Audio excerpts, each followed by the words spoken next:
I love football. I bloody love football, don't I? Back of the net.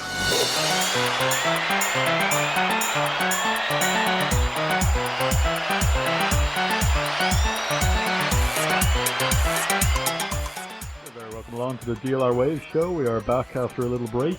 And we have Louise Corrigan. Louise, you played your first 90 minutes in, I think it's about 2 years. It's certainly your first 90 minutes for DLR Waves since injury. I'm sure that was a good feeling, and I'm sure you were a little bit tired after it. Yes, thanks for having me on, first of all. And yes, it is great to be back. First 90 in the tank for the Waves. And yes, 2 years next week it is actually since I got the injury on my knee. So I'm absolutely thrilled to be back, to be honest. And just long may it last is my thinking now. And I want to continue injury-free and see how we get on for the rest of the season.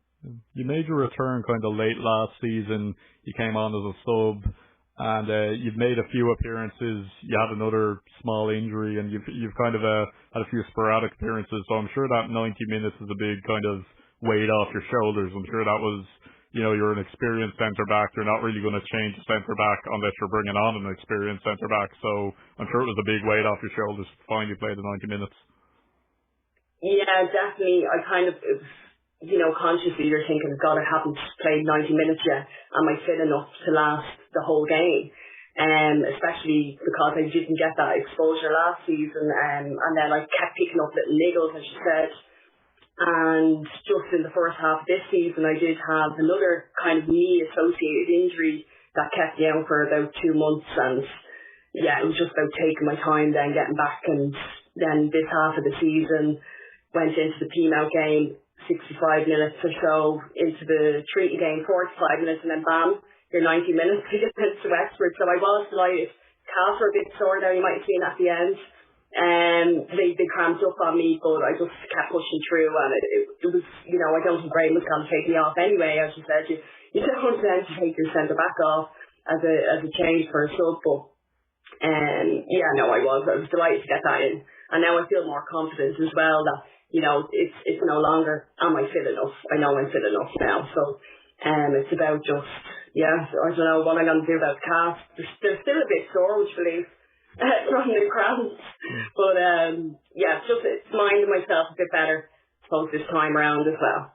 And the club are doing that too. They're well aware of my proneness to injury, if you could say that. Yeah, you've had a rough time of it the past while, and like I said, it was you actually weren't even with Waves when you started when you originally got the injury. How did you end up joining Waves, and how was joining Waves when you knew you weren't going to be playing right away? Yeah, look, as you probably know, I was with P-Mount before I came to Waves for about 5 years, and then the injury happened in pre-season, 2 weeks before the season was starting then I think it was 2020. And, you don't expect these types of injuries, and I was never had a long-term injury like that either. So when it happened, I kind of my world was turned upside down. And I was also in the process of moving county. So I was moving outside Dublin, and I was going to be a bit further. So I have to think, right, I'm injured now as well. And I need to get back on that recovery train, and I would prefer to be closer to a team as well. So I did then have a chat with Graham and stuff, and decided, I'd make the move to Waves. It's the only team I was really looking at, to be honest, as well. And when I was injured while watching, as the league was progressing and throughout that season, as I was injured on the sidelines, as I did notice the potential in Waves as a team, and I was, I remember them playing P-Mount on one stage, and nearly had P-Mount, and I was like, they have come up leaps and bounds as a team, so I knew there was great potential there, and I knew that going into a team like that could only benefit me as well. So I made the move to Waves then following season. It wasn't great knowing you're going to be injured, but I actually thought I'd be back sooner than I was. This is always the thing when you have these injuries, you think maybe you'll be back sooner. God, the amount of times I thought I'd be back and I wasn't, because I pick up another niggle, or it wasn't recovering as well as I wanted it to, in that sense, of the knee. But they put huge trust in I suppose, belief in me, didn't they, to keep me on, to take me on, and as an injured player, and like to not have played until the last few games of the season was also a good while out. I was so. Look, yeah, that's how I made the move. To Waves, lovely story, an injury-prone story. So I'm glad to finally be contributing to the team now, in the sense of playing games and making, being part of that defensive line and contributing in a playing kind of matter, because it's not nice sitting on the sideline all the time cheering them on. You just don't feel as involved as you actually can be when you're playing. And I think a lot of players would agree with me when I say that have been injured like this, Yeah, you certainly want to get out there and play, and it's you mentioned the potential. We're seeing it a lot in the league. It wasn't too long ago you kind of had the top three miles ahead of everyone, then maybe fourth and fifth kind of, or maybe fourth and fifth place kind of putting up the odd result, but then every we saw hammerings. We were seeing 10-0s, 8-0s. We were seeing big score lines. Things are a lot more close this year. I mean, you look at the race for the top three and the top four. Look, it's probably going to be hard to catch Shells at the top now, but a number of teams could finish anywhere between second and sixth, and the league has improved. And as you mentioned there, so have DLR Waves. A few years ago, we were talking about a young team with a lot of potential. We're kind of starting to see that potential come true. Yeah, definitely. As you said, the league is definitely more competitive this season. You can see it in the point difference from like the top three to down to, I suppose, the seventh team in the league. I think both are behind us. And then we're on 23 points or something like that now. And if we win, have a good run, win a few games, get those 3 points on the board, we could be fourth next, So it's changing a lot. It can change a lot, but top place now, Shells they are running away with it a little bit, but if they have 2 bad games, if some teams, including ourselves, can rob points off them, that'll change the game as well, like you've seen last season. I suppose P-Mount losing out to Shells as well, so anything can happen. You have to just keep going week by week, game by game, and hope for the best, Yeah, well, I know you were all watching the last day of the season last year, and it was a bit of a crazy weekend. P-Mount giving away a 2-0 lead to lose to Galway, a good Galway side.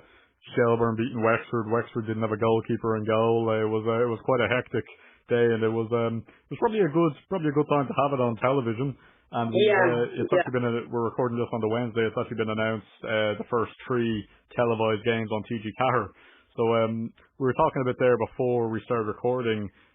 The games are certainly getting more coverage. We see more about women's national league. It's not just getting token coverage. It seems to be. It seems like certainly more so than when we would have been growing up.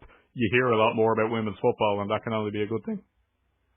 Yeah, definitely. There's more exposure, more coverage, even in social media, the LOI TV, and now TG Cahir coming on board. And what is the 10 games they're going to show when they're starting? When is it, in 2 weeks' time or something like that? Yeah. So it's brilliant. It's good for the girls looking up at us in playing in this league and thinking there's a future ahead, there's a bright future ahead in women's football in Ireland. And so it's great to get the exposure, I have to say. Yeah, absolutely. And we part of that exposure, they were recording this before any of the quarterfinals and the Euros have been played. The Euros being on TV, it's been a great tournament so far. A few surprising hammerings and results in games we didn't necessarily expect them, like England, Norway, and France, Italy. But generally the smaller teams are holding their own against the bigger teams. We have Austria and Belgium have qualified, who maybe wouldn't have been as fancied, and it's just great. We wouldn't have got this when we were growing up. We were talking there, sure, I wouldn't have even known there was an Irish women's team when I was younger. So it's just great that it's becoming normalised to see women's football on TV, to hear about it, to have genuine coverage that's not just lip service. It's certainly there's a long way to go, but it's certainly being treated like the legitimate sport that it is. Yeah, we're on the right track, is what you could say there.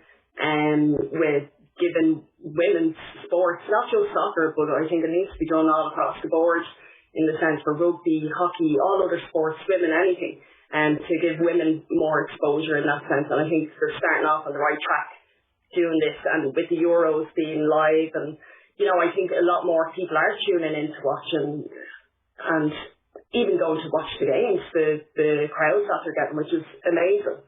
So it's definitely improving. Long way to go, I think, still, but at least you can see it in progress right now.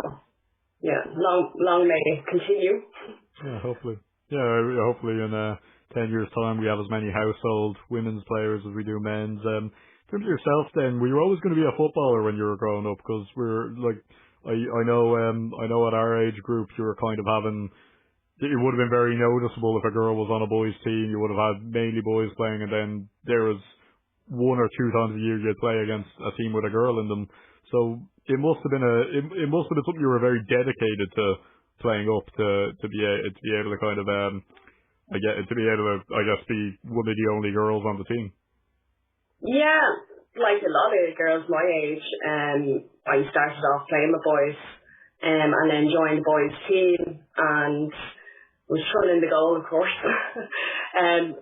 Once I got my opportunity out in outfield, so I was straight into defence. I think they realised, look, she's good. She's better than half the lads here, So kind of held my own, and it was tough then, and then gradually I could see the difference with women's teams coming out, the local women's teams. I think I was only in my teens when I joined a girls' team, and then scouts go to a more senior women's team at St. Francis FC at the time.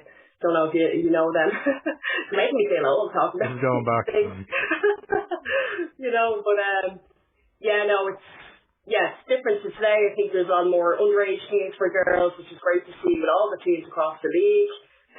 You have from range, and then you have all the camps, and then ranging up to under 19s.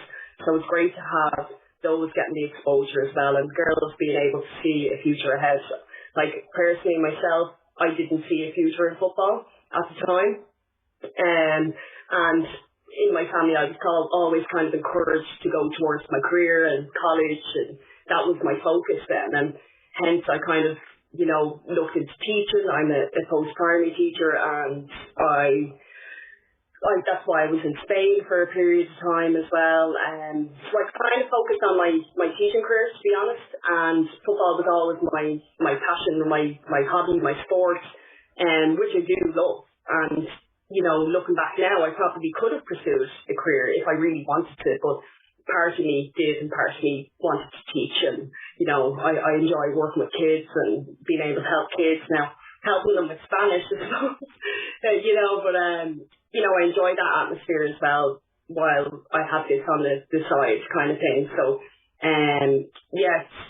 it's not been my career, but I did have a little spell in Spain where I got an insight into maybe semi-pro football, and I enjoyed that. It was very intense. I enjoyed it, really did, with Sevilla FC. And then, look, I came back to Ireland to do my Masters. I always knew, it's all just, I need to do my Masters, I need to do this. And then we'll go from there. So that's where I am today, to be honest. I think you're the only Sevilla FC player I know then that didn't win a Europa League. Yeah. Looking at the game of the weekend, just watching your own performance, you like to play a bit of football out from the back, certainly, and that's kind of it was 2 teams trying to play football. I think sometimes 0-0 draws, people could think it was a boring game. It was certainly anything but a boring 0-0. 2 very good goalkeepers, 2 very good defences, probably would have taken something special, but plenty of positives to take from that performance. Yeah, definitely, you said it there. It was kind of end-to-end football action. It would have been a good watch for anyone who was watching, and I think, I'm disappointed we didn't get the 3 points, and I suppose I'm happy with the draw as well. If it's, if you're to get any results, okay, a draw is fine. But it was a really good game. I enjoyed it, obviously being the first 90 minutes, and there was a good bit. It was intense. There was a good bit of work to do defensively, but again, we were on the attacking front as well, and playing out from the back and getting the ball rolling, and just trying to play our own game, to be honest, because we tend to focus on other teams sometimes and you know, and what their strengths are, but we need to focus on ourselves. And, you know, I think what came into play as well was the belief that, you know, we can go out there and win this game at the weekend. And we showed that, I think, and hopefully people seeing that as well, because so much, as I said earlier, about the potential in the Waves team, you can see that now where we're getting results, and we just need to get that clinical kind of finish up top to rob those 3 points from teams like Wexford and Shells and stuff. So, yeah, it was a good game. I enjoyed it. It is something I noticed in Waves play this year. You take more charge of the game. You're not just letting the game happen to you. Maybe it was something with most of the players being quite young, but you really do take charge and try to put your footprint down in the game and play the way you want to play. There's a lot of pressing. There's a lot of playing the ball on the ground. It's a very positive style of play. There's none of this send a long ball up and hope someone gets on the end of it. And like you said, your first 90 minutes, you were up against Kylie Murphy. I'm sure that wasn't the easiest job in the world. Yeah, like Kylie herself, I've played against her before, you know, and kind of you learn players' kind of strengths as well and how to manage them. And I think that's what it was about managing that game properly as well.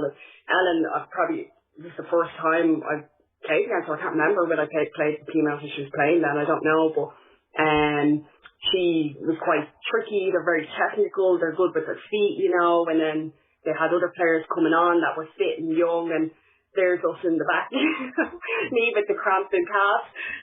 But no, that was towards the end, like that was in the final minutes. But yeah, it's about managing the game, playing our own style of football, and pressing when we can, and just going with our style of play, as I said, you know, to get the results that we want. Yeah, and it's been a few good results this season. There have been good results. Obviously, the highlight being Shelburne, first team to take points off Shelburne this season. That draw against Peamount, that really could have been a win. The game there on the weekend. There have been good performances. How do you look back in the season so far? Because as we said, the league's a lot closer. I mean, there are numerous teams that can kind of finish anywhere between second or third to sixth or seventh. So, you know, it's if you're looking at the position of the table, maybe it doesn't look like a great season, but at the same time, when you look at the points, you could still finish in that top three. A good run gets you up the table, a bad run gets you down the table. How do you look back on the season so far?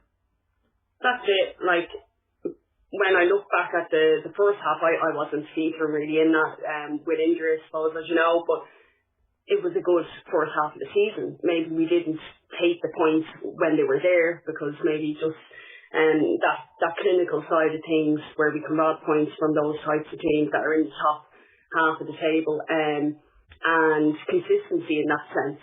We were winning games and then we were drawing games that we should have been winning, or losing games that we should have been winning. So I think we've learned a lot from that half of the season and brought that into this side of things, and you can see the difference now in managing games and making sure we do get something out of them. So look, I think it's been a good run.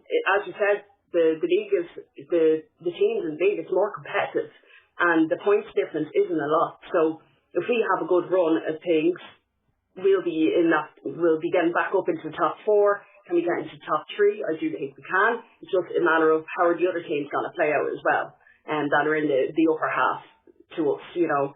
So we'll see how things play out. I think we're looking at the cup now as, you know, that's anyone's. So, you know, we've absolutely nothing to lose in any of our games. Takes a bit of pressure off even, and we'll see how it goes.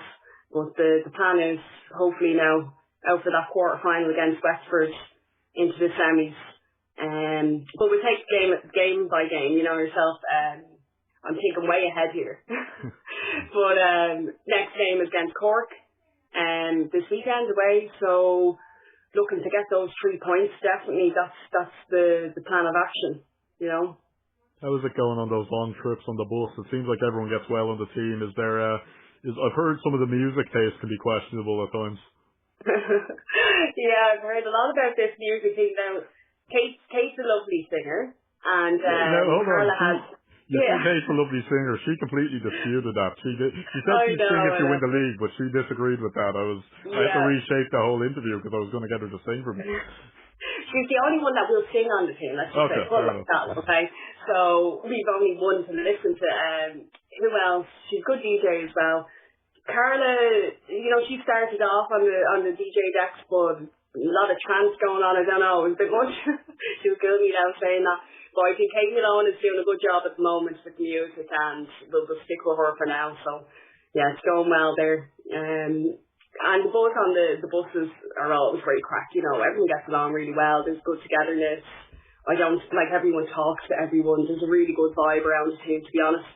And very easy to get along with, like I came into the team and was welcomed with open arms, and feel like I get along with everyone, can talk to anyone. So yeah, it's really good. We'll see how it's going to be a long trip against, away to Galway. Oh, Galway, Cork, but and to Galway when we go to Galway or Sligo at that. But yeah, the trips aren't empty, but you stop off and have breaks and have chats, and yeah, that's that. I won't ask you who you would choose to leave behind when you stop off. We won't go there. maybe at the end of the season, but I do ask everyone the desert island question. You can take 3 teammates to a desert island. It's been drastically interpreted differently by everyone. We'll say on this desert island you have basic shelter and enough food for the week. So who are you taking with you?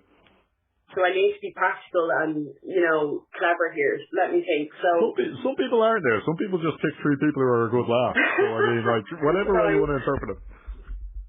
So I'll go with Eve.